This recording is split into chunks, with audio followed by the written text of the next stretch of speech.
హల్లెలూయా. అడుగులు జారగా నీయక నన్ను రేపవలుగా నా ప్రభు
దేవుని నామమునకు స్తుతి కలుగును గాక.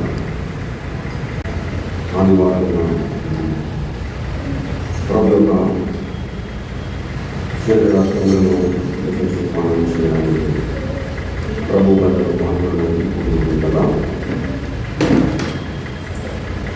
మనల్ని మనము రక్షించుకోవడానికి వచ్చిన మాట దేవుడి పరిస్థితి కలిగిన బాగుంటుంది. చదువుకొని ముందు నా కవిగా సంస్కారం అదేవిధంగా మాట్లాడుతున్నాను ముందుకు ఫోన్ అదేవిధంగా మాట్లాడుతున్నాను కొద్దిసేపు. అదేవిధంగా అపోస్తులైన పౌలు రోమి మీద రాసిన పత్రిక రోమా పత్రిక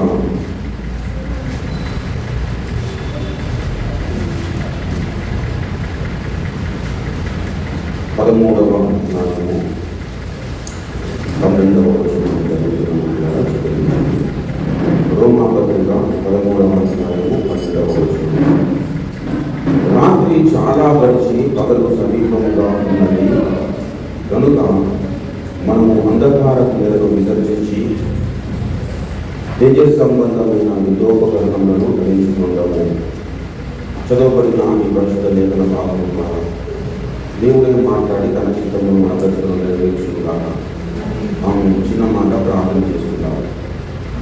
ప్రేమ కలిగిన మా పరలోకపు తండ్రి, జీవం కలిగిన మా గొప్ప దైవమా, ఆరోగ్య దైవమా, మా పోషకుడా, మా సంరక్షకుడా, మా కొండ, మా కూడ, మా ఇంటి, మా పరిశుద్ధత, మా విమోచనము కలిగిన తండ్రి, మీ మహాకృప చేత ఒక వారం దినములు మా బ్రతుకులలో క్షేమముగా దాడుకు చేసి మరొక నూతన దాడులను మా బ్రతుకుల్లో మీరు అనుగ్రహించి ఉదయకాల సమయంలో మీ పాదదానంలో సంఘంగా సమావేశాన్ని మీరు గురించి ఆరాధించి మైపరచడానికి కనపరచడానికి మీరు ఇచ్చిన గొప్ప అవకాశాన్ని బట్టి కన్యతను బట్టి వందనాలు స్తోత్రాలు ప్రభువా.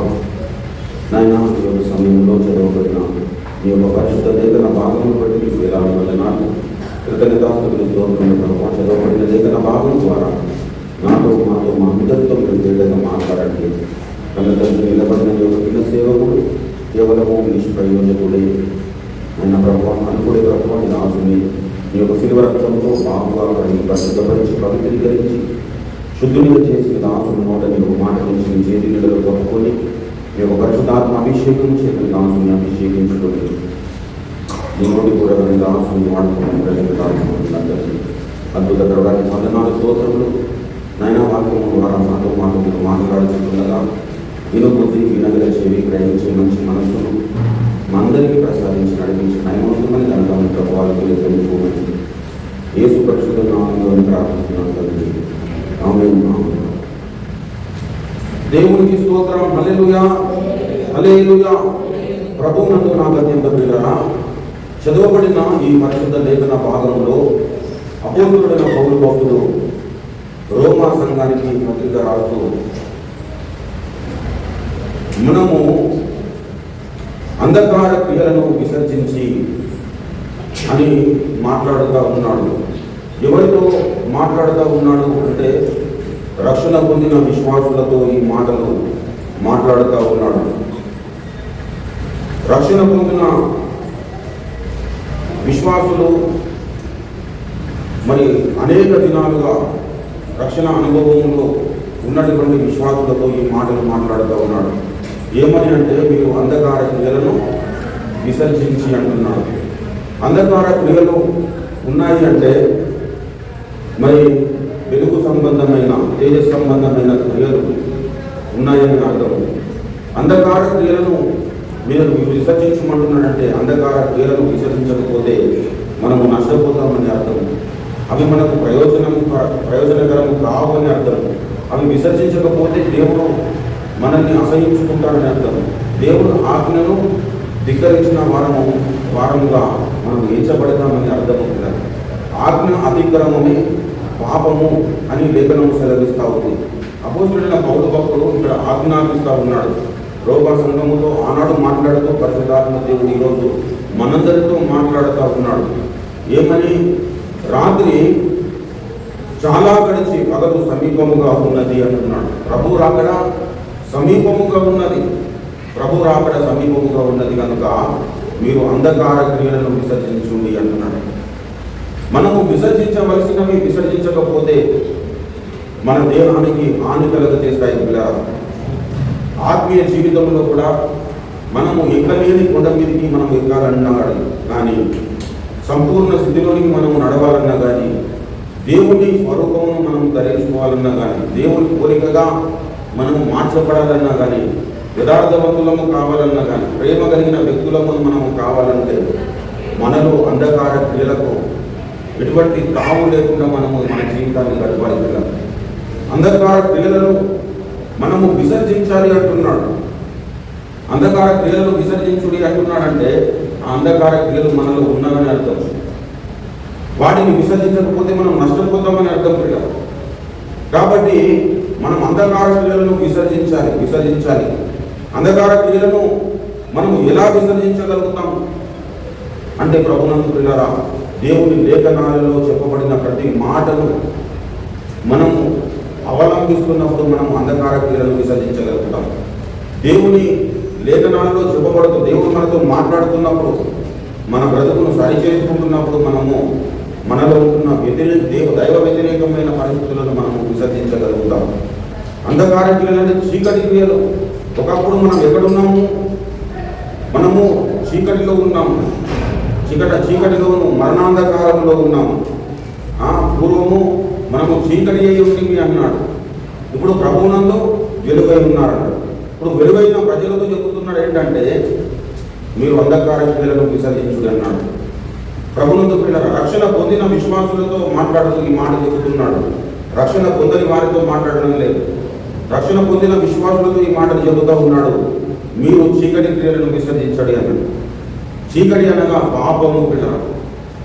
పాపము మనము విసర్జించకపోతే, పాపపు క్రియలను మనము విసర్జించకపోతే మనము తేజ సంబంధమైన యుద్ధోపకరణములను మనము ధరించుకోలేము పిల్లలు.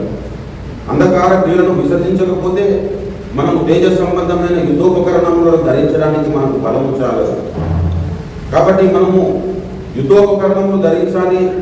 తేజ సంబంధమైనది అన్నాడు. వెలుగు సంబంధమైన యుద్ధోపకరణములు ఎందుకు ధరించమంటున్నాడంటే వెలుగు సంబంధమైన యుద్ధోపకరణములు ధరిస్తే తప్ప మనము సాధారణతో మనము యుద్ధము చేయలేము, మనని ఓడించలేము పిల్లరా. దయచేసి రెండవ కొరింథీ పత్రిక 10వ అధ్యాయము 4వ వచనములో చూసినట్లయితే మా యుద్ధోపకరణములు శరీర సంబంధమైనవి కావు కానీ దేవుని ఎదుట దుర్గములను పడద్రోగినంత జారినంత బలము గలవై ఉన్నవి. ప్రభువునందు ప్రియమైన దేవుని బిడ్డలారా, మా యుద్ధోపకరణములను అంటున్నాడు. మా యుద్ధోపకరణములు శరీర సంబంధమైనవి కావు, అవి దేవుని ఎదుట దుర్గములను పడద్రోగినంత శక్తి గలవి అంటున్నాడు, బలము గలవి అంటున్నాడు. అంటే దేవుని ఎదుట దుర్గములను పడద్రోగినంత శక్తి కలిగిన యుద్ధోపకరణములు మనము ధరించాలంటే మనలో విసర్జించాల్సిన ఆవశ్యకత ఉన్నది కదా. విసర్జించవలసినవి విసర్జించకపోతే మనము నష్టపోతాము పిల్లలు, నష్టపోతాము. దయచేసి ఎఫెసీ పత్రిక 4వ అధ్యాయంలో మీరు వచ్చినట్లయితే ఎఫెసీ పత్రిక 4వ అధ్యాయము దయచేసి 17వ వచనంలో చూసినట్లయితే కాబట్టి అన్ని జనులు నడుచుకున్న వలదని సాక్ష్యం ఇచ్చుచున్నాను.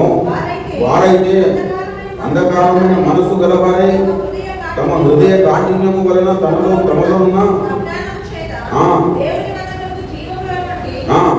వేరుపరచబడిన వారై తమ మనసులకు కలిగిన వ్యర్థతను అనుసరించి నడుచుకొనుచున్నారు. వారైతే అన్నారు అంటే ఎవరు? దేవునికి వెలుపల ఉన్నవారు. వారు ఎటువంటి మనసు కలిగి ఉంటారట? అంధకార సంబంధమైన. అంధకారము అన్నా రాత్రి అన్నా చీకటి అన్నా ఒకటే. ఇప్పుడు రాత్రి క్రియలను, చీకటి క్రియలను, అంధకార క్రియలను విసర్జించమంటున్నాడు. అంధకార క్రియలను విసర్జించమనగా అంధకార సంబంధమైన మనసు మనలో ఉండకుండా మనం జాగ్రత్త పడాలి. అంటే అంధకార సంబంధమైన మనసు ఎలా మనకు సాధ్యపడుతుందంటే పిల్లలు, అంధకారమైన మనసు బయట కనపడదు, లోపల మనము అంధకారమైన సంబంధమైన మనసు పెట్టుకొని బయటకు మనం చాలా భక్తిపరులంగా మనము మనుగడ సాగించగలము పిల్లలు. మనం కూడా సాగించడానికి అవకాశం ఉన్నది. అందుకే పైకి భక్తి కలిగి ఉంది కానీ శక్తిని ఆశ్రయించని వారునై ఇందులో అట్టి వారికి నీవు విముఖుడవై ఉంటుము అన్నాడు. విముఖుడు అంటే వ్యతిరేకముగా ఉంటు, వేరే ఉంటుము. ఎందుకంటే అట్టి వారు ఏం చేస్తారట, పైకి భక్తి ఉంటుంది, దాని శక్తిని ఆశ్రయించని అంత్య దినములలో అపాయకరమైన కాలములు వచ్చునన్నాడు. ఆ అంత్య దినములలో అపాయకరమైన కాలములు వచ్చునని చెప్పిన పరిశుద్ధాత్మ దేవుడు ఆ వ్యక్తులకు ఉండే లక్షణాలను చెబుతూ ఉన్నాడు. ఆ లక్షణాలకు మనము వ్యతిరేక దిశలో ఉండాలి.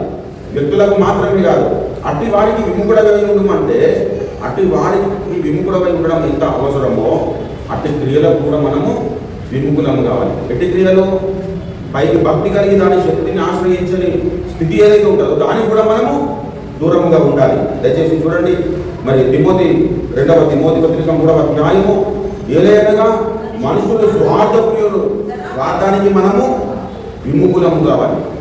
వ్యక్తులకు విముఖులము కావాలి, స్వార్థానికి విముఖులము కావాలి. జాగ్రత్త గమనించండి పిల్లలు, వ్యక్తులకు మేము విముఖులమవుతాం కానీ స్వార్థము మాలో ఉంటుంది అని అనడమే అంధకార సంబంధమైన క్రియలు. మేము వ్యక్తులకు దూరంగా ఉంటాం కానీ స్వార్థానికి దగ్గరకు ఉంటాం అనడము అంధకార సంబంధమైన మనసు కలిగి ఉండడం పిల్లలు. అదేవిధంగా ఏమన్నాడు, ధనాపేక్షకులు, బింగములాడువారు, దూషకులు, అహంకారు, దూషకులు, తల్లిదండ్రులకు అవిధేయులు, కృతజ్ఞత లేని వారు, అపవిత్రులు, అనురాగరహితులు, అతిద్వేషులు, అపవాదులు, అజితేంద్రియులు, క్రూరులు, ద్రోహులు, మూర్ఖులు, గర్వంతులు, దేవుడి కంటే సుఖానుభవములు ఎక్కువగా ప్రేమించేవారు. ఇటు క్రియలకు కూడా మనం విముఖులం కావాలి. హల్లెలూయా. అంటే వ్యక్తులకు మాత్రమే కాదు పిల్ల, ఈ క్రియలకు కూడా మనము విముఖులం కావాలి. తల్లిదండ్రులకు అవిధేయులు అన్నాడు. అంటే తల్లిదండ్రులకు అవిధేయులముగా ఉండే అవకాశం ఈ లోకంలో ఉంటుంది కాబట్టి మనము లోకం నుండి వేరు చేయబడినాం కాబట్టి అట్టి మనసు, ఏ మనసు అంటే తల్లిదండ్రులకు అవిధేయులంగా ఉండే మనసు నాకు మనము విముఖులము కావాలి. దానిని మనము విసర్జించాలి. అజితేంద్రియులు అన్నారు, సజ్జన ద్వేషులు అన్నారు. సజ్జన ద్వేషులకు మనము దూరంగా ఉండడం ఎంత ప్రాముఖ్యమో మనలో కూడా సజ్జన ద్వేషము లేకుండా. సజ్జన ద్వేషం అంటే మంచి వారిని ద్వేషించడం. కొంతమంది ఎదుగుతుంటే ఓర్చుకోలేదు. అటు స్థితి మనలో ఉండదు. ఎందుకంటే మనము దేవుని సంబంధులం. మనం ఎవరి సంబంధులం? దేవుని సంబంధులం. అపోస్తలుడైన పౌలు భక్తుడు తన నిజ కుమారుడు తిమోతికి పత్రికను రాస్తూ కూడా చెబుతాడు, దైవజనుడా నీవైతే వీటిని విసర్జించి అంటాడు. దయచేసి చూడండి,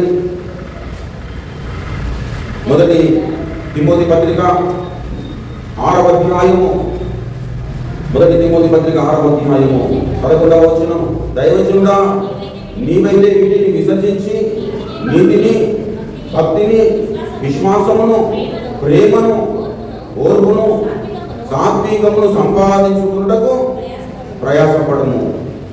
నీవు డైరెక్ట్గా ఆ మాట చెప్పట్లేదు, డైరెక్ట్గా నీవు నీతిని, భక్తిని, ప్రేమను, సాత్వికమును, విశ్వాసమును సంపాదించుకున్నటకు ప్రయాసపడమని డైరెక్ట్ చెప్తున్నాడు. ఒక విషయాన్ని చెప్పిన తర్వాత ఈ మాట చెప్తా ఉన్నాడు, నీవైతే వీటిని విసర్జించి అన్నాడు. అంటే నువ్వు విసర్జించకపోతే వీటిని ధరించుకోవడం కష్టమవుతుంది ఇక్కడ.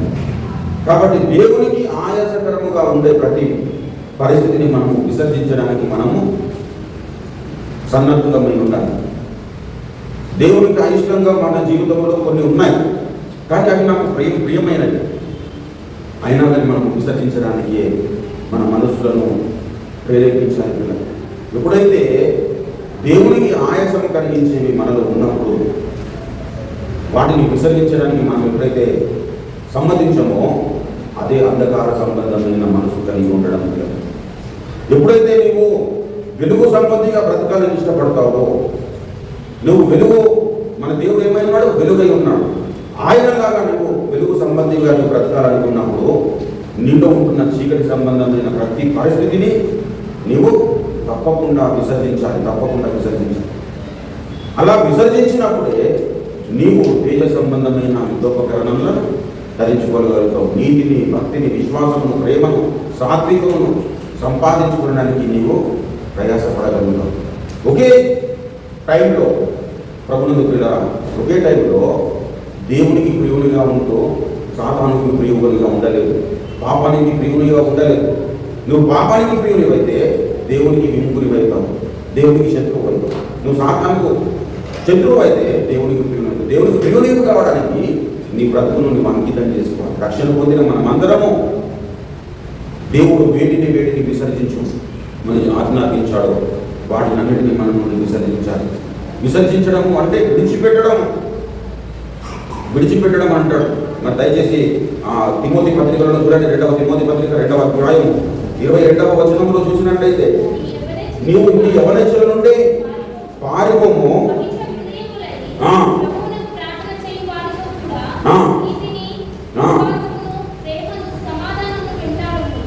ప్రభునందు పిల్లలు.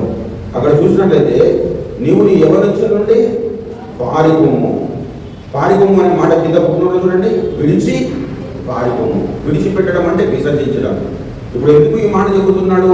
అక్కడ పుట్టినోడు ఆ మాట ఎందుకు రాశాడంటే, యవనస్తుల నుండి పారిపోము అన్నాడు, ఎడమ నుంచి కిందనేమో విడిచి పారిపోము. ప్రభునందు పిల్లలు, యవన హెచ్చలను మనము విసర్జించడము, విడిచిపెట్టడము అనే ప్రక్రియ వ్యక్తులకు సంబంధించిన విషయం పిల్లలు. అదేవిధంగా వ్యక్తిగత మనకు సంబంధించిన విషయము, అదేవిధంగా మనతో సంబంధం కలిగి ఉంటున్న వ్యక్తులను కూడా మనం విడిచిపెట్టాలి. యవన హెచ్చల నుండి విడిచి పారిపోము అంటే మనలో ఉంటున్న యవన హెచ్చలను మనం విసర్జించడము. అదేవిధంగా యవన కాలంలో మనం ఉంటున్నప్పుడు ఏ ఆలోచనలు మనకు ఉంటాయో ఆ ఆలోచన అనుసరించి ఆ ఆలోచన ప్రకారంగా బ్రతికి కొంతమంది వ్యక్తులు ఉంటారు మన పక్కన, వారిని కూడా మనం విడిచిపెట్టాలి. అక్కడ నుండి ఏం చేయాలి? పారిపోమన్నాడు. విడిచి పారిపోము అంటే ఒక సేఫ్ ప్లేస్కి వెళ్ళాలి. అందుకే మరి మొదటి కీర్తనలో దావీదు భక్తుడు ఏమన్నాడు? దుష్టుని ఆలోచన చొప్పున నడవక, పాపుల మార్గమున నిలవక, అపహాసకులు కూర్చుండు చోటన కూర్చుంటాను. ఈ 3 ప్రాముఖ్యమైన విషయాలు కదా. దుష్టుని ఆలోచన చొప్పున నువ్వు నడవడానికి అవకాశం ఉంది కాబట్టి దుష్టుని ఆలోచన చొప్పున నడవకుండా నువ్వు జాగ్రత్తగా వహించాలి. పాపుల మార్గమును నిలవక అంటున్నాడు. పాపుల మార్గం నిలిస్తే ఏమవుతుంది? నీలో కూడా పాపం వచ్చేస్తుంది. ప్రభునందు పిల్లలు. కాబట్టి పాపుల మార్గంలో నేను నిలవడానికి వీల్లేదు.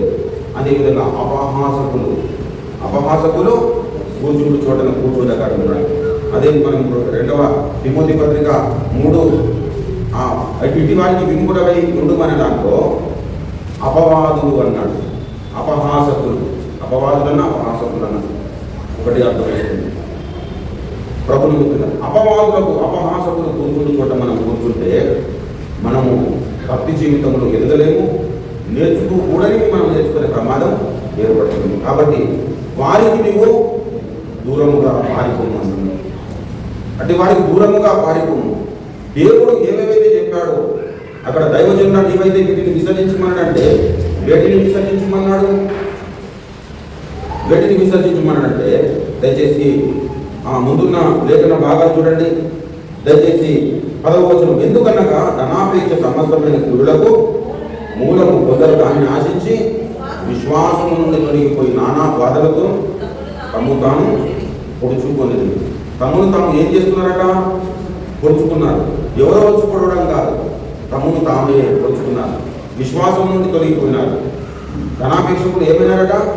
విశ్వాసం నుండి తొలగిపోయారు. కాబట్టి ధనాపేక్షను మనము విసర్జించాలి. శరీర సంబంధమైన ప్రతి కార్యమును మనము విముఖత చూపించాలి.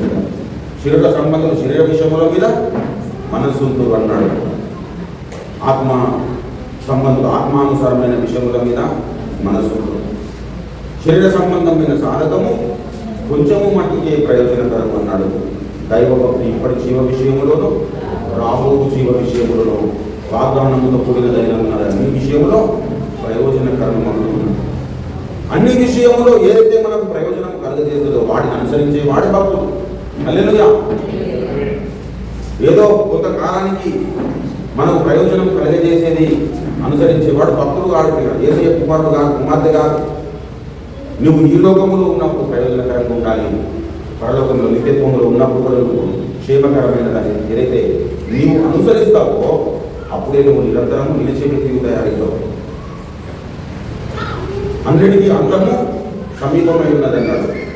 అయితే ప్రభునందు లోకము దాని ఆశ తప్పించిపోతుంది అన్నాడు.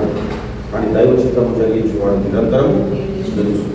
ఈర్ష్యను మనం పెట్టుకొని మనం నిరంతరం నిలవలేము, కపటమును పెట్టుకొని నిరంతరం నిలవలేము, ద్వేషమును పెట్టుకొని మనం నిరంతరం నిలవలేము, దేవునికి ఆయాసము కలిగించే మనలో పెట్టుకొని మనం నిరంతరం నిలిచే వ్యక్తులను మనం ఉండలేము. కాబట్టి ఇవి ఏవైతే మనలో నిరంతరం నిలవకుండా అడ్డగించడానికి ఏవైతే మన జీవితంలో ఉన్నాయో వాటిని అన్నిటిని మనం ఏం చేయాలి? విసర్జించాలి. భౌతికంగా మనకు తిన్న ఆహారము మనం విసర్జించకపోతే మన దేహానికి హాని కలుగజేస్తుంది. ఆధ్యాత్మికంగా మన జీవితంలో దేవునికి ఆయాసం కలిగించే ఏవేవైతే మనం విసర్జించమో వాటిని బట్టి మన మనం జీవించబోయే నిత్యత్వం అంతా మనకు ఆయాసకరంగా మన బ్రతుకులు ఉన్నాయి. చాలామంది నష్టపోయి దేవుని దగ్గరికి చేరుతారు. అలా నష్టపోకుండా ఉండడానికి దేవుని లేఖనాలు మనందరి కొరకు దేవుడు అనుగ్రహించాడు. ఆ లేఖనాల్లో చెప్పబడుతున్న ప్రతిదీ మన జీవితంలో స్వతంత్రించుకోవాలి. హల్లెలూయా. మన దేవుడు వాగ్దానములు చేసి ఆయన నెరవేర్చేవాడు. ఆ వాగ్దానములను పొందుకోవడానికి మనం సన్నద్ధులో మనం ముందుకు సాగాలి. వాగ్దానములు నెరవేర్చేవారమై మనం నిలవాలంటే మనం దేవునికి ఆయాసం కలిగించే ప్రతిదీ మనం విసర్జించడానికి మనం సన్నద్ధులో ఉండాలి. భక్తులందరూ తమ జీవితాలను స్వపరీక్షకు కూడుకున్నారు. కూడుకొని దేవునికి ఆయాసం కలిగించే జీవితం నాయం ఏదైనా ఉన్నదేమో అని చూసుకుంటూ తమ జీవితాలను గడిపారు. అలా గడుపుతున్న క్రమంలోనే దేవుడే యోబుని గురించి సాక్ష్యం ఇస్తాడు. అందరూ అనేక మంది ఉన్నారు, కానీ అందరిని గురించి సాక్ష్యం ఇవ్వట్లేదు. యోబుని గురించి సాక్ష్యం ఇస్తూ ఉన్నాడు. యోబు భూజు దేశం ముందు యోబు అనే మనుషుడును, అతడు యథార్థభక్తుడును, న్యాయవంతుడును, చెడుతనము దేవుని యొక్క భయభక్తులు కలిగి చెడుతనమును ఏం చేశాడు? ఆయన చెడుతనమును విసర్జించాడు. చెడుతనమును విసర్జించడము మామూలు విషయం కాదు కదా. చెడుతనం అనేది బయట కనబడే పాపము కాదు కదా, మన హృదయంలో ఉండే పాపం. చెడుతనం బయట కనబడదు, కానీ అది దేవునికి నిన్ను చాలా దూరం చేస్తుంది. ఆ చెడుతనమును ఈ భక్తుడు ఏం చేశాడట? విసర్జించాడు. ప్రభువును పిల్లాడు. మామూలుగా మనుషులు సాక్ష్యం ఇవ్వట్లేదు, హృదయాంతరంగంలో ఎరిగిన దేవుడు సాక్ష్యం ఇస్తున్నాడు. దూరు దేశంలో ఒక మనుషులు ఉన్నాడు, అతను చెడుతనము విసర్జించాడని చెబుతున్నాడు. దేవుని యొక్క భయభక్తులు కలిగి ఉండడం అందరికీ వస్తుంది, యథార్థముగా ప్రవర్తించడం కూడా వస్తుంది, న్యాయంగా నడుచుకోవడం వస్తుంది. కానీ చెడుతనము విసర్జించడం అందరికీ సభ్య భక్తినియే అని తెలంగాణలో అంటారు. అందరి వలన సాధ్యపడుతున్నారు. అందరికీ మరి సాధ్యపడే విధంగా దేవుడి లేఖనాలను మనము ధ్యానిస్తే అందరికీ సాధ్యపడే విధంగా దేవుడే నడిపిస్తాడు. యోగు డైరెక్ట్గా ఆకాశం నుండి ఊడుకోలేదు. ఆయన కూడా యోగంలో జన్మించాడు మనలాగానే. కానీ ఆయన చెడుతనమును విసర్జించగలిగాడు. చెడుతనమును విసర్జించగలిగాడంటే మనకు కూడా సాధ్యపడదా? అందరు చెప్పట్లేదు, సాధ్యపడుతుంది. కాబట్టి చెడుతనమును విసర్జించడానికి మనము సన్నద్ధులమై ఉండాలి. ఎప్పుడైతే నువ్వు చెడుతనమును విసర్జిస్తావో, దేవునికి ఆయాసం కలిగించే వాటిని విసర్జిస్తావో, అప్పుడే నీ జీవితంలో శ్రేష్టమైనవి ధరించుకోవడానికి అవకాశం ఏర్పడుతుంది. దేవుని ఎదుట మృగములను పడద్రోయ జారినంత బలము గలవి అన్నాడు. ఎవరి యుద్ధోపకరణములు? మా యుద్ధోపకరణములు. ఇది పౌలన్న యుద్ధోపకరణములు ధరించాడట. అవి ఎటువంటి యుద్ధోపకరణలు అంటే దేవుని యొక్క దుర్గములను పడద్రోయ. ప్రభువును నీ పరిశుద్ధతను చూసి లోకం ఆశ్చర్యపోవాలి. నీలో ఉండే సహనమును చూసి, ఓర్పును చూసి, నీలో ఉండే నీలో ఉండే వచ్చే మాటలను చూసి లోకము ఆశ్చర్యపడు. అలా ఆశ్చర్యపడాలంటే నీలో ఉంటున్న దైవ వ్యతిరేకమైన ప్రతిదీ నువ్వు విసర్జించవు. దేవునికి వ్యతిరేకమైన విసర్జించకపోతే దేవునికి ఇష్టకరమైనవి నువ్వు ధరించుకోలేదు. ప్రభువును దేవునికి ఇష్టమైనవి నువ్వు ఎప్పుడైతే ధరించుకోవాలని ఇష్టపడతాం, అందరం ఇష్టపడతాం. నేను ఒక మంచి ప్రార్థన పరుడు కావాలి, మంచి దేవుడిలాగా నేను మాట్లాడాలి, దేవుడిలాగా జీవించాలి, దేవుడిలాగా నేను నడుచుకోవాలని అనుకుంటాం. కానీ అది సాధ్యపడదు. ఎందుకు అంటే దేవునికి విరోధమైనవి మనలో ఉన్నాయి కాబట్టి. భక్త దావీదుడు అంటాడు, దేవా నీకు ఆయాసకరమైన మార్గము నా యందు ఉన్నదేమో. నా యందు అంటే నా లోపల నా యందు ఉన్నదేమో చూడము, నిత్య మార్గంలో నన్ను నడిపించు. నిత్య మార్గంలో మనము నడవాలి అన్న ఉద్దేశము మనకుంటే మనలో ఆయాసకరమైన ప్రతిదీ విసర్జించడానికి మనము ఇష్టపడాలి. దేవునికి ఆయాసకరమైన ప్రతి పరిస్థితిని మనం విసర్జించినప్పుడు నిత్య మార్గంలో మనం నడవడానికి అవకాశం. ఇప్పుడు నిత్య మార్గంలో మనం నడవాలన్న కోరిక ఉన్నది, కానీ దేవునికి ఆయాసం కలిగించే ప్రతిదీ మనలోనే అక్కడే ఉంచుకున్నాం అనుకో, మనం నిత్య మార్గంలో నడవలేదు. స్వచ్ఛమైన మార్గంలో మనం నడవలేదు, దేవునికి ఇష్టమైన మార్గంలో మనం నడవలేదు. దేవునికి ఇష్టమైన మార్గంలో మన బ్రతుకులన్నీ మన నడకలన్నీ ఉండాలని దేవుడు ఇష్టపడే మన లేఖనాలను మనకు అందించాడు, ఉపదేశాలను మనకు అందించాడు. దావీదు భక్తుడు అంటాడు, నీ ఉపదేశములు నన్ను బ్రతికించుచున్నది అన్నాడు. అంటే దేవుని ఉపదేశంలో మనుషులు ఎలా బ్రతికిస్తాయి అంటే చచ్చిపోయే స్థితిలో ఉంటున్న ప్రతిదీ మనకు ఎరగపరచబడ్డప్పుడు వాటిని ఎప్పుడైతే మనం విసర్జిస్తామో అప్పుడు మనం జీవించే వారుగా మనం తయారు కాగలుగుతాం. కాబట్టి భక్తి జీవితంలో క్రీస్తు ముందున్న ప్రతి విశ్వాసి రక్షణ పొందిన వెంటనే సంపూర్ణుడు కాడు. పరిశుద్ధులుగా మనం ఉండడానికి పిలువబడిన వారం, ఈ పరిశుద్ధులుగా ఉండడానికి పిలువబడిన వారమైన మనం అందరము సంపూర్ణము కావాలంటే, క్రీస్తునకు కలిగిన మనస్సు మనం సంతరించుకోవాలంటే తప్పకుండా దైవ వ్యతిరేకమైన పరిస్థితులన్నింటి నుండి మనము విడిపింపబడాలి. దైవ వ్యతిరేకమైన ప్రతి పరిస్థితి మనలో ఉండకుండా జాగరూకత వహించాలి. దేవునికి అయిష్టము కలిగించే ప్రతి దాన్ని మన బ్రతుకుల నుండి విసర్జించాలి. హల్లెలూయా. భౌతిక జీవితంలో మనము ఏ విధంగానైతే విసర్జించిన దాన్ని మళ్ళా మనం ఏ విధంగానైతే దాని దగ్గరికి తీసుకురావాలని ఇష్టపడదు, అవునా? కానీ ఆత్మీయ జీవితంలో కుక్క తన వాంతికి తిరిగినట్లు అన్నాడు. ఆత్మీయ జీవితంలో ఆధ్యాత్మిక జీవితంలో మనం చాలాసార్లు ఏం చేస్తామంటే విసర్జించిన వాటిని మరలా దాని వెనుక పరిగెడతాం. నాకు ఈ బ్రతుకు ప్రభు అని చెప్పేసి దేవునికి ఆయాసం కలిగించే ప్రతి పరిస్థితి నుండి మనం విడిపించబడాలని ఆశించి మనం వాటిని విసర్జించి మరలా పొందుకుంటాం, మరలా వాటి మీద మమకారం పెంచుకుంటాం. ఆ పరిస్థితి ఎప్పుడైతే మనం కలిగి ఉంటామో మనము దేవుని యొక్క దుఃఖములను పడగలిగినంత శక్తి కలిగిన యుద్ధోపకరణములను మనం ధరించుకోలేము. తేజ సంబంధమైన యుద్ధోపకరణములు మనం ధరించుకోవాలని నేను చెప్తున్నానంటే, నువ్వు తేజ సంబంధమైన యుద్ధోపకరణములు ధరించుకోకపోతే నీ భక్తి జీవితంలో నడవడము సాధ్యపడదు. నీ భక్తి జీవితంలో యుద్ధము చేయడము సాధ్యపడదు. లోకంలో ఉంటున్న మనం అందరము దేవుని యొక్క సైన్యంలో సైనికులు.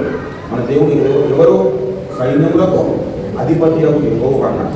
ఇప్పుడు సైన్యములకు అధిపతి యెహోవా అని దేవుడుగా ఎంచుకున్న తర్వాత సైన్యంలోకి అధిపతి యెహోవా అని మనం పిలుచుకుంటే ఆయన సైన్యంలో మనం సైనికులముగా ఉండాలి.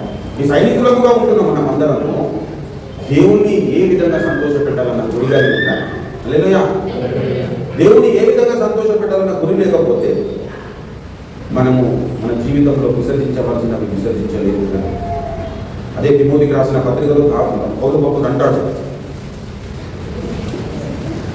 కుమారుడా తిమోతి, క్రీస్తు యేసునందున్న కృప చేత నీవు బలవంతుడవు కమ్ము అని చెబుతూ, దయచేసి మొదటి తిమోతి పత్రిక 2వ అధ్యాయము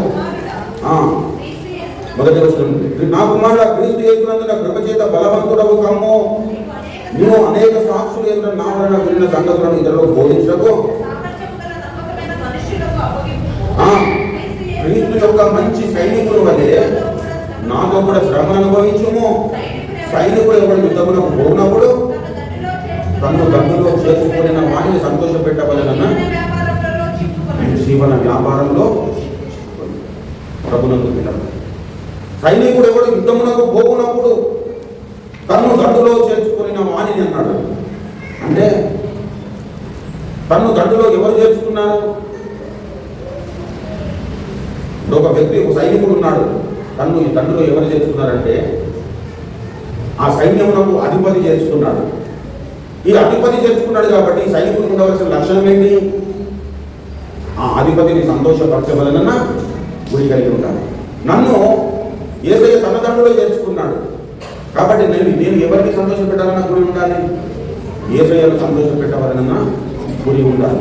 అంటే సైనికుడు ఎప్పుడు కూడా యుద్ధంలో పోయినప్పుడు ఆయన నన్ను సైన్యంలో చేర్చుకున్న వారికి సంతోష పెట్టవలన గురి మాత్రమే కలిగి ఉండాలి.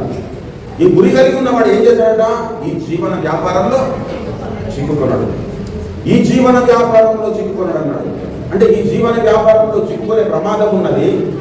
ఎటువంటి వారు చిక్కుకుంటారంటే ప్రభునందు పిల్లల సైన్యంలో అధిపతి అయిన దేవుణ్ణి సంతోష పెట్టలేని స్థితిలో ఎవరైతే ముందుకు సాగుతారో వారు ఈ జీవన వ్యాపారంలో చిక్కుకుంటారు.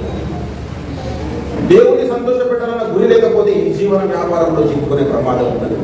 కాబట్టి ప్రియ కుమారుడ తిమోతి, నువ్వు క్రీస్తు యేసునందు కృప చేత నువ్వు బలవంతుడవుతాము.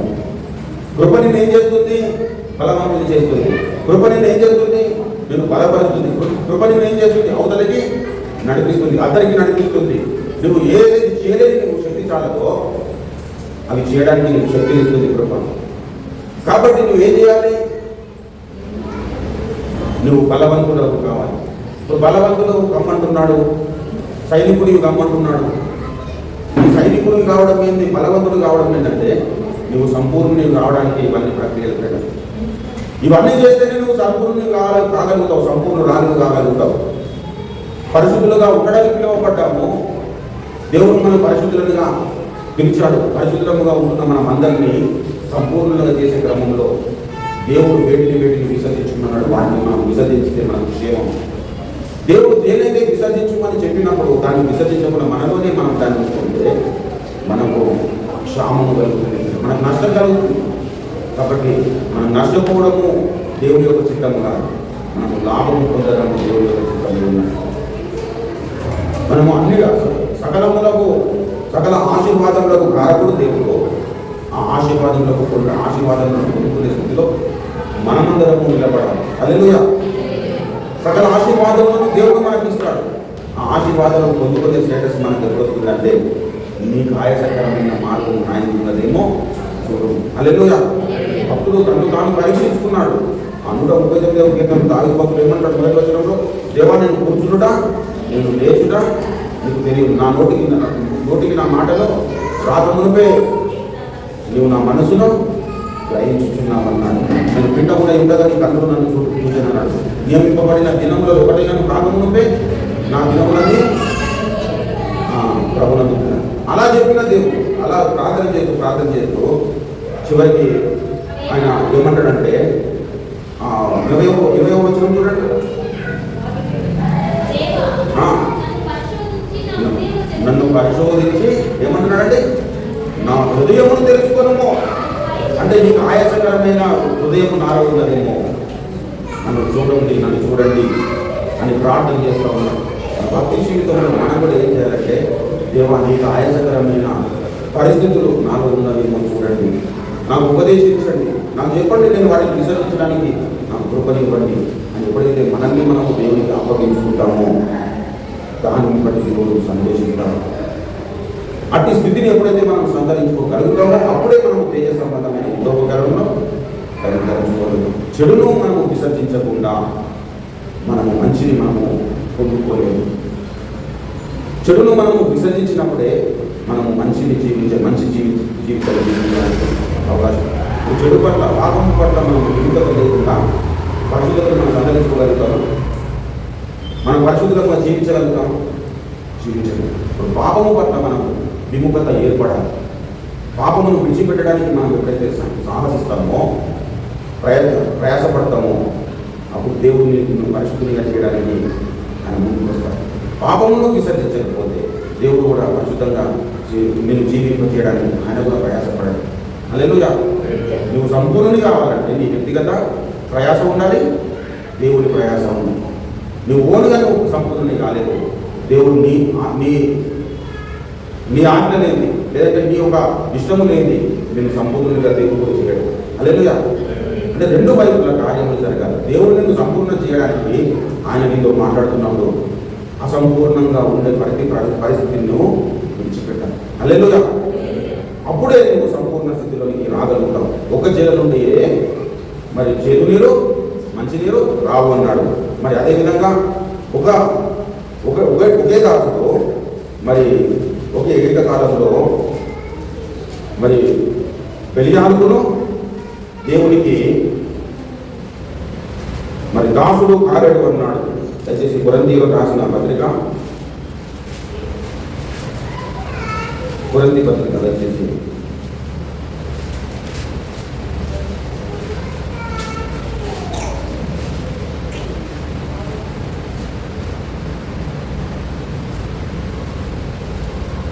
రోమా పత్రికలో రండి. దయచేసి రోమా పత్రిక 6వ అధ్యాయము దయచేసి 16వ వచనం చూడండి.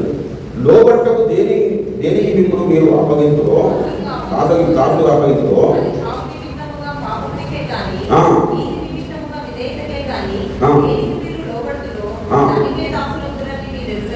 దేనికి మీరు లోబడుతులో దానికే దాసులు అవుతురు అన్నాడు. దయచేసి 2వ కొరింథీ పత్రిక 6వ అధ్యాయంలో రండి. 6వ అధ్యాయము మరి ఏకకాలంలో 15వ వచనం చూడండి. క్రీస్తులకు బెలియాలతో ఏమి సంబంధము? అవిశ్వాసతో విశ్వాసికి పాలెక్కడిది అన్నాడు. క్రీస్తులకు బెలియాలతో అంటే క్రీస్తును అనుసరించేవాడు బెలియాలను అనుసరించలేడు, బెలియాలను అనుసరించాడు. బెలియాలు అంటే సాధారణ దుష్టుడు అని అర్థం. కాబట్టి దుష్టుని అనుసరిస్తూ అదే ఎట్ ఏ టైంలో నీవు దేవుని అనుసరించలేవు. దేవుని అనుసరిస్తూనే నువ్వు ఏకకాలంలో దుష్టుని కూడా అనుసరించావు. కాబట్టి క్రీస్తుతో బెలియాలకు ఏమి సంబంధం అన్నాడు అంటే క్రీస్తు యొక్క వ్యక్తిత్వము ఎవరైతే సంతరించుకోవడానికి ఇష్టపడతారో వారికి బెలియాలతో సంబంధం ఉండదు. పిల్లలు యేసుక్రీస్తు ప్రభు వారు అంటాడు, నాతో వారికి ఏమి సంబంధం లేదు అంటాడు. ఎవరికి? సాతానుకు ఎటువంటి సంబంధం మనం చెప్పగలుగుతాము? నాకు ఎటువంటి సాతాను యొక్క లక్షణాలకు, సాతాను యొక్క మరి ఆలోచనలకు, సాతాను యొక్క క్రియలకు నాకు ఎటువంటి సంబంధం లేదని చెప్పడానికి, మనల్ని నడిపించడానికే దేవుడు మరి ఈ ఉపదేశాలన్నీ మనకు లేఖనాలలో లిఖించి పెట్టాడు. వాటిని మనం పొందుకొని దైవ చిత్తానుసారమైన మనస్సును మనం ఎప్పుడైతే సంతరించుకోవడానికి ఇష్టపడతామో మన భక్తి జీవితంలో ఎక్కలేనంత కూడా మనం ఎక్కగలుగుతాం. హల్లెలూయా. కాబట్టి బెలియాలతో మనకు సంబంధం లేకుండా ఉండాలంటే క్రీస్తుతో మనం అంటే వెంబడించే అనుభవం. క్రీస్తును వెంబడించాలంటే క్రీస్తునకు ఏవైతే అయిష్టంగా ఉంటాయో వాటిని అన్నిటిని విసర్జించడానికి మనం సన్నద్ధంగా ఉంటాం. హల్లెలూయా. కాబట్టి ప్రభునందు ప్రియమైన దేవుడు బిడ్డలా మన జీవితాలలో మరి ఏకకాలంలో మనము దేవునికి మరి సాతానుకు మనం ఇష్టలుగా జీవించలేదు. అయితే నువ్వు దేవునికి ఇష్టలుగా జీవిస్తే సాతానుకు విముఖతావు, శత్రువు అవుతావు. నువ్వు సాతానుకు ప్రియునిగా జీవించినప్పుడు దేవునికి శత్రువు అవుతావు. కాబట్టి నువ్వు దేవునికి ప్రియునిగా జీవించడానికి నీ జీవితాన్ని అంకితం చేసుకున్నప్పుడు నువ్వు నిత్యత్వం అంతా నువ్వు ఉన్నతమైన స్థితిలో నువ్వు జీవించడానికి అవకాశం ఏర్పడుతుంది. నువ్వు సాధారణ యొక్క ఆలోచన ప్రకారంగా నడిస్తే నువ్వు నిత్యత్వం కోల్పోయే ప్రమాదము ఏర్పడుతుంది. కాబట్టి ఏమన్నాడు? మీరు అంధకార క్రియలను విసర్జించు, రాత్రి గడిచి పగలు సమీపమై ఉన్నది అన్నాడు. కాబట్టి మీరేం చేయాలి? అంధకార క్రియలను విసర్జించి తేజ సంబంధమైన యుద్ధోపకరణలను ధరించుకోవడానికి మీరు వేగిరపడుతుంది. హిజ్కియాకు 15 సంవత్సరాలు ఆయుష్ దేవుడు అప్పగించడానికి ముందు, ఇవ్వడానికి ముందు ఆయన ఏమన్నాడు? హిజ్కియాతో మాట్లాడు, హిజ్కియా నువ్వు మరణమైపోతున్నావు, ఇంకా బ్రతకవు, కాబట్టి నువ్వేం చేయాలన్నాడు? నీ బ్రతుకు ఏంటిని చక్కపరచుకోవాలి. ప్రభు రాకడ సమీపిస్తుంది, ఇంకా మన బ్రతుకులు చక్కపరచుకోలేదు. ప్రభు రాకడ సమీపిస్తుంది, ఇంకా దైవ విరోధమైన కార్యాలు మనలో ఇంకా సాగుతూనే ఉన్నాయి. దైవ వ్యతిరేకమైన ఆలోచనలు మనలో ఉన్నాయి. దైవ వ్యతిరేకమైన పరిస్థితులు మనలో ఇంకా ఉన్నాయి. కాబట్టి పగలు రాత్రి గడిచి పగలు సమీపంగా ఉన్నది కనుక, అంటే ప్రభు రాకడ సమీపంగా ఉన్నది కనుక మనం ఏం చేయాలి? అంధకార క్రియలను విసర్జిద్దాం. అంధకార సంబంధమైన ఆలోచనలు మనం విసర్జిద్దాం. అంధకార సంబంధమైన మనసును మనం విసర్జిద్దాం. అంధకార సంబంధమైన హృదయమును మనం విసర్జిద్దాం. అంధకార సంబంధమైన మాటలను మనం విసర్జిద్దాం. అంధకార సంబంధమైన ప్రవర్తనను మనం విసర్జిద్దాం. ఎప్పుడైతే ఈ అంధకార సంబంధమైన పరిస్థితులు ఏవి కూడా మనలో ఉండకుండా మనం జాగ్రత్తగా వహిస్తామో అప్పుడు మనం తేజ సంబంధమైన యుద్ధోపకరణను ధరించుకోగలుగుతాం. అప్పుడు ఆ యుద్ధోపకరణం ఎటువంటి అట దేవుని ఎదుట దుర్గములను పడద్రోయనంత శక్తి కలిగిగా ఉంటాయి. ప్రభుత్వం నువ్వు ప్రేమ చెంత నింపబడ్డప్పుడు నీ ఎదుట ఎంత భయంకరమైన శత్రువు అయినా నువ్వు ప్రేమ చేత ఎదుర్కొనగలుగుతావు. నువ్వు వాక్యము చేత నింపబడ్డప్పుడు వాక్యము రెండంచులుగా ఖడ్గముగా మారి నీకు అన్ని విధములుగా విజయమును అనుగ్రహిస్తుంది. 149వ సంకీర్తన చూడండి, ఒక మాట మీద 149వ సంకీర్తన అక్కడ దయచేసి చూడండి. 4వ వచనం ముందు చూడండి. యెహోవా తన ప్రజల యందు ప్రీతి గలవాడు, ఆయన దీనులను రక్షణతో అలంకరించును. భక్తులు గడప నుంచి ప్రకాశించుదురు గాక, వారు సంతోషభరితులై తమ పడకల మీద ఉత్సాహ గానం చేయుదురు గాక. వారి నోట దేవుడికి చేయబడుతూ ఉత్సాహ స్తోత్రములు అన్ని జనులకు ప్రతిదండన చేయుటకును, ప్రజలను శిక్షించుటకును, పురుషులతో వారి రాజులను ఉన్నత సంఖ్యలతో వారి గనులను అందించుటకు విధింపబడిన తీర్పు వారి మీద నడుపుటకును వారి చేతిలో రెండంచులుగా ఖడ్గం ఉన్నది. ఈ భక్తులందరికీ ఘనత ఇదే ప్రభునందు పిల్లలు. ఈ రెండంచుల ఖడ్గమును మనం ధరించుకున్నాం. హల్లెలూయా. అలా ఎప్పుడు ధరించుకోగలుగుతామంటే దేవునికి ఆయాసం కలిగించే ప్రతి పరిస్థితి పట్ల మనకు విముఖత కలిగినప్పుడు. హల్లెలూయా. ప్రతి ఆలోచన దేవునికి ఇష్టకరంగా మారిపోవాలి. ప్రతి తలంపు దేవునికి ఇష్టకరంగా మారిపోవాలి. యోబు చెడుతనమును విసర్జించాడట. చెడుతనం బయట కనపడదు పిల్లలు. చెడుతనం అంతరంగంలో ఉంటుంది, చెడుతనం హృదయంలో ఉంటుంది, చెడుతనం మనసులో ఉంటుంది. అది బయటకు ఎవరికి కనపడదు. పైకి చాలా భక్తిగా కలిగి ఉండి లోపలంతా చెడుతనం కలిగి ఉన్న స్థితిని మరి యోబు భక్తుడు విసర్జించాడు. ఆదాము పిల్లలుగా మనం చెడు చేయడానికి ఇష్టపడతాం, చెడును పొందుకోవడానికి మనం ఇష్టపడతాం. కానీ చెడును విసర్జించడానికి చాలా సాహసించాలి. అటువంటి సాహసము యోబు భక్తులు చేశాడు. భక్తులందరూ మనకు మాదిరిగా ఉన్నటువంటి భక్తులందరూ చెడుతనము పట్ల వారు విముఖతను ప్రదర్శించారు. కాబట్టి మనం కూడా ఏం చేయాలి? అంధకార సంబంధమైన ప్రతి దానికి మనము విముఖత చూపించాలి. మీరు చీకటిలో నుండి ఆశ్చర్యకరమైన వెలుగులోనికి మీరు వచ్చారు కాబట్టి చీకటి సంబంధమైన క్రియలను మనము విసర్జించాలి. చీకటి సంబంధమైన ఆలోచనలన్నిటినీ మనము విసర్జించి మనము వెలుగు సంబంధంగా జీవిస్తున్నప్పుడు వెలుగు సంబంధంలో ఉండవలసిన లక్షణాలు చెప్తారు కదా. అక్కడ పిలిచిన పిలుపులోనే చెప్పారు కదా, మీరు చీకటి నుండి ఆశ్చర్యకరమైన వెలుగులోనికి మిమ్మల్ని పిలిచిన వాణి గుణాతిశయములను ప్రచురము చేయడం ఏర్పరచబడిన వంశమును, రాజులైన యాజక సమూహము, పరిశుద్ధ జనము, దేవునికి సొత్తైన ప్రజలునై ఉన్నారు. దేవునికి సొత్తైన ప్రజలునై ఉన్న వ్యక్తిలో ఎటువంటి లక్షణాలు ఉంటాయంటే తేజ సంబంధమైన యుద్ధోపకరణం ధరించినటువంటి పరిస్థితి ఉంటుంది. అతని జీవితంలో అంధకార సంబంధమైన ఆలోచనలు, అంధకార సంబంధమైన క్రియలు ఉండకుండా జాగ్రత్తగా వహించాం. కాబట్టి మనం ఒకప్పుడు చీకటిలో ఉన్నాము, ప్రభునందు వెలుగులోకి వచ్చాం. చీకటితో మనకు వస్తు లేకుండా, సంబంధం లేకుండా మనం బ్రతకడమే క్రైస్తవ జీవితం యొక్క మరి పరాకాష్ఠమైన. హల్లెలూయా. అటువంటి జీవితాన్ని మనం సాధన చేద్దాం. అటువంటి జీవితంలో మనం సంతరించుకోవడానికి, మన జీవితాలను నలగొట్టుకోవడానికైనా ఇష్టపడాలని దేవుడు మాటలు మన జీవితంలో ఆశీర్వదించి కలిగించడం రెండు పిల్లలు ప్రార్థన చేసుకున్నాం. హల్లెలూయా, హల్లెలూయా, హల్లెలూయా, హల్లెలూయా, హల్లెలూయా. యేసయ్యా నీ వందనాలు చేస్తున్నాం.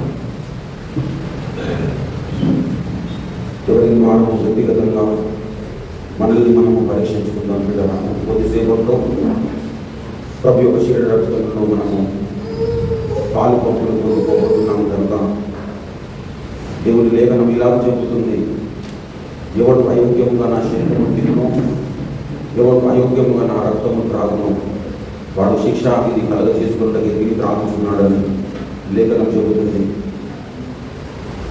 మరి యోగ్యమైన స్థితిలో మనము తిరిగి రాగాలంటే మనల్ని మనము విమర్శించుకొని నడగాలన్నా, మనల్ని మనము పరీక్షించుకోవాలి, మనల్ని మనము విమర్శించుకోవాలి.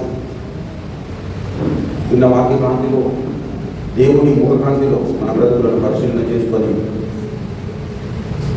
దేవునికి ఆయాసం కలిగించే వాటిని ప్రభు విసర్జించడానికి ప్రభు చూస్తున్నాను. దేవుడిని బ్రతికున్నాడు. నీకు ఇష్టమైన వాటిని ధరించుకోవడం, నీతిని, భక్తిని, విశ్వాసము, ప్రేమను, సాత్వికము ధరించుకోవాలంటే నీలో దైవ సంబంధం, దైవ వ్యతిరేకమైన ఏ ఆలోచన ఉండకుండా నువ్వు జాగ్రత్తగా ధరించాలి. నీతిని ధరించుకోవాలంటే నీలో అనీతి ఉండదు. నీతిని ధరించుకోవాలంటే నీలో అనీతి ఉండదు. అప్పుడు నీతిని ధరించుకోగలుగుతావు, నీతిని అనుసరించగలుగుతావు. నీ స్వబుద్ధిని ఆధారం చేసుకొని నువ్వు నీతిని అనుసరించలేవు. నువ్వు ఈర్ష, ద్వేషము, పగ, కలహము, క్రోధము, మత్సరం ఇవన్నీ పెట్టుకొని ప్రేమలో వర్ధిల్లలేవు. నువ్వు ప్రేమ కలిగిన వ్యక్తివి, ప్రేమ కలిగిన జీవితం నీకు ఉండాలి అంటే నీలో ఉన్న అవలక్షణాలను దేవుని ఎదుట నేను దోషిగా నిలబెట్టే ప్రతి పరిస్థితిని నువ్వు విసర్జించాలి.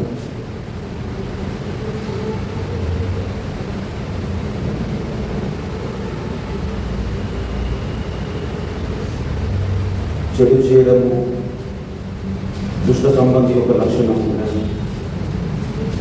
నువ్వు చెడును విసర్జించినప్పుడు నువ్వు దైవ సంబంధిగా మారుతావు.